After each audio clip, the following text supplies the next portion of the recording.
It's official. On this day last year, I've made my very first YouTube video, uploaded to be exact. And for the past year, I've made these 6 harsh mistakes that have held me back from growing on YouTube. In this video, I'm going to tell you all 6 of these mistakes, and I'm going to give you my advice so that you won't make the same mistakes that I did. I aim not to waste any of your time, so actually, if you want to watch this video faster, you can always set the playback speed to 2 times. Without further ado, let's get into my first mistake. And my first mistake that I've made is inconsistent upload schedules. Everyone on YouTube who's giving YouTube growth advice has always told you that you have to be consistent in your upload schedule. You can do that once a week, twice a week. Even Ali Abdaal has once said that it's more quantity than quality in YouTube. Well, at least for the very first 100 videos, that is. So if I have to be completely honest, the 2 main reasons on why I had inconsistent upload schedules was of 2 things really. It's posting anxiety and, well, identity crisis. Well, it's more so a channel identity crisis, not for me myself. You know, the widely known secret that the algorithm itself pushes YouTubers pushes creators that create consistently. And how do you expect to grow if you don't make any videos consistently? Look, algorithm wise or just skill wise. So what I would suggest you do is to write them down, write your video ideas down and organize them. You know what I do now? I organize my YouTube ideas on Trello. I have a Trello board just for YouTube ideas. I'm going to show you mine and in fact a snippet of the upcoming videos that I'm working on as well. And as far as posting anxiety, if I'm being completely honest, I still have it. I'm not sure if it's going to go away anytime soon. Well, I'm kind of convinced that it's still going to be there for a long time, especially when, you know, it kind of gets lonely and you, among the people that you hang out with, you are the only one who's creating content. But you know how it is, they don't see it as you do. If you start to create content on YouTube, there must be a thing that you actually see that they don't. And guess what? Who are you to change their minds at the end of the day? So what I would say is, if you have nothing to hide in this world, then you have nothing to lose and everything to gain from creating content. In fact, you know something that they don't and you just want to share them to the world. The bottom line is that. Let's go into my next mistake, which is too much experimenting. Well, at least I have an inconsistent style. And I would say this, there's nothing wrong with experimenting. That's even the point of creating content. You have to experiment to find your own style. You're going to have to be a trailblazer if you want to be the next big thing in your industry. Here are some samples of my thumbnails and they are quite inconsistent. What I suggest you do is to pick a style. Just pick one style that may resonate with your audience. A style that instantaneously reminds people that when they come across your content, your thumbnail even, they'll instantly recognize that it is your video. It's a balancing act at the end of the day. And the problem is I still am experimenting. So what I'm going to do next is to pick just one style, one font, something that is not too overused in the YouTube space, and something that pops. And there's actually a way out of this experimenting phase really, and that is market feedback. For every content that you publish, try to find someone who would resonate with your content and ask them for advice. Just show them if they like this thing or that, if there are some things that you can add or subtract even. Just ask them what works and what doesn't. And never forget to always be truthful. Well, there's another balancing act, especially with thumbnails on YouTube. You don't want it to be a clickbaity lie, but you want to at least engage the audience and make them curious with your content. Moving up to my third mistake, and that is not using enough winning formulas. Going back to the topic of innovating and and experimenting. I'll tell you now that it is actually fun, and you will also agree with me as well. But there's just a plethora of ideas that you can just borrow from other creators and recreating them into your own. You know that one video that I've made when I interviewed two of my friends? That video is really exciting. It's very interesting as well. But you can always look for other video ideas on the internet and add your own ideas into it and creating it into your own, adding your own voice into the discussion. And as a note, copying someone else doesn't necessarily mean that you're stealing content. There's this idea that nothing in this world is original anymore. And I completely agree with that sentiment, because most creators nowadays add their own fling into things. They also borrow from quite a lot of other people around them, a lot of other creators, a lot of other artists, and it's not illegal. So what I would suggest you do is to find YouTubers, other creators in your space, and find a video or two that resonates with you, and do your own research on that topic. And once you've done your own research, you can write down your script and see if others would resonate with your message or not. Then you just have to press record. Personally, at this stage where I'm at now, it's more so about quantity for me rather than experimenting and anything else, because I need to find that system where I can just follow the system and keep on publishing content, keep on creating, keep on working on whatever it is that I'm working, and systemize it. Just make myself consistent in at least working on these things. So just find what works for other people and make it your own. And next up is not attracting the right audience.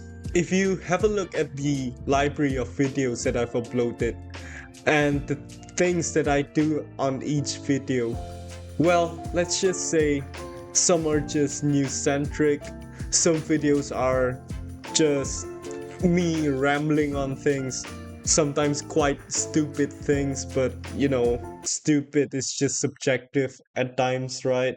And this is why I say that there's an identity crisis for my YouTube channel. So what I would suggest you do is to draw a circle of the types of content within your niche, within your areas of expertise and interests, let's say. So what I've decided to do is to fully dedicate this YouTube channel for my SKOOL community. That should help me with the types of video that I'm going to publish, because if you go back to my library of videos, it's all over the place.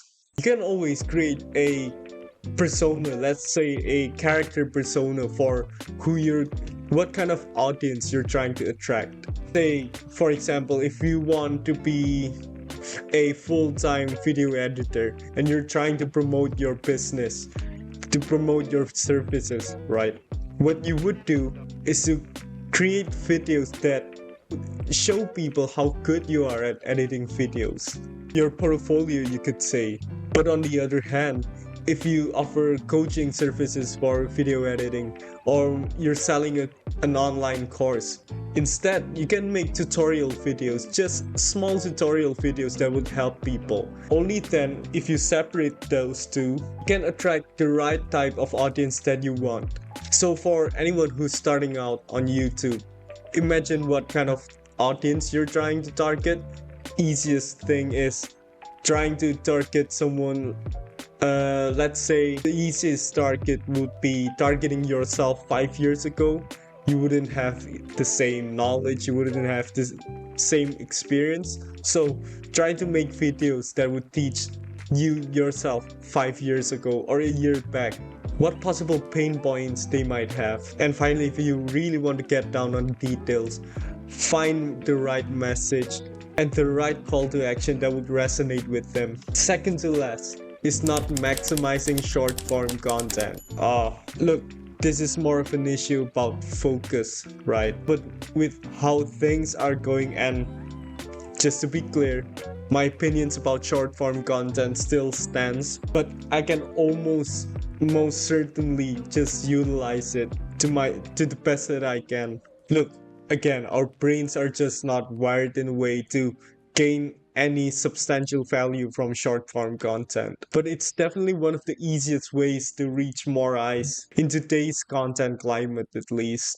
I can always repurpose some of my videos, like my long form videos, and turn them into a couple, 60-second clips. But I'm going to have to, watch the quality of those videos, because if you have a look at some videos of my cut up long form videos, they just don't have the quality that I want. They're just blurry, really. It's probably a framing issue, definitely a lighting issue as well. So I can definitely find something out, which conveniently comes to a great CTA is to join my Skool community. Once I actually find a great system to create, publish long form and short form content, I'm just going to post it on my community. So you can join later after this video. But anyways, there's a lot of AI tools that you can use. There's CapCut's own integrated long form to short form video, which I've been using, but if I'm being completely honest, it's not the best of qualities. But there's also video.ai, which I've been hearing a lot, and Opus Clips. Because at the end of the day, short form content is great at driving traffic to your channel or your main video. Or here's a better idea, you can always create a shorts series. The big idea is to create these TV series, kind of fill in your YouTube page or any other social medias that have short form content, and get the viewers intrigued in scrolling your content, just watching through the same series that you do.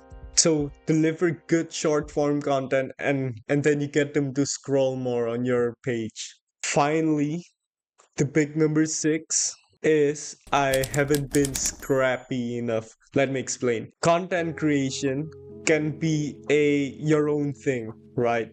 It can be a one person kind of venture. Just you yourself talking on the camera on your YouTube channel. But there's certainly a faster way of gaining an audience, and that is through collaborations.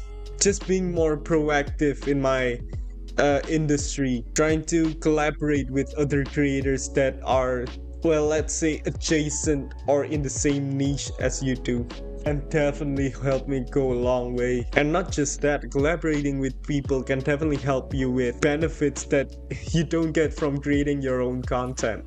You can get fresh new ideas. You might also be able to offload some of your workload, if that makes sense. So my suggestion is to just be out there. Get into some of easiest way would be just commenting on some other creators' videos, or you can just try and do an outreach and, hey, I have a video idea, I'm pretty sure that we can help each other out, something of that sort. And I should listen to my own advice and do more of that. I mean, hey, the best performing video in terms of views in my channel is when I invited 2 of my friends. I mean, how cool is that? But at the end of the day, your target will always be is to punch above your weight class and collaborate with bigger creators, really. And there you have it. So far, 1 year in doing YouTube, I will be here for a long time, because I just know how important it is to create content for solopreneurs, entrepreneurs, and hey, anyone who just don't want to get replaced by AI, really. And for those who actually want to gain practical tips and tricks on how you can grow on the internet by creating your own content, why don't you join my Skool community? I've done a few weekly roundups. I need a lot more people who are active in the community so that I can actually publish more quality content. So if you resonate with my message, why don't you subscribe on my YouTube channel? That would be great. But what would be even better is if you joined my Skool community. Link is on the description. So subscribe, join the community, and I'll see you then. Goodbye, everyone.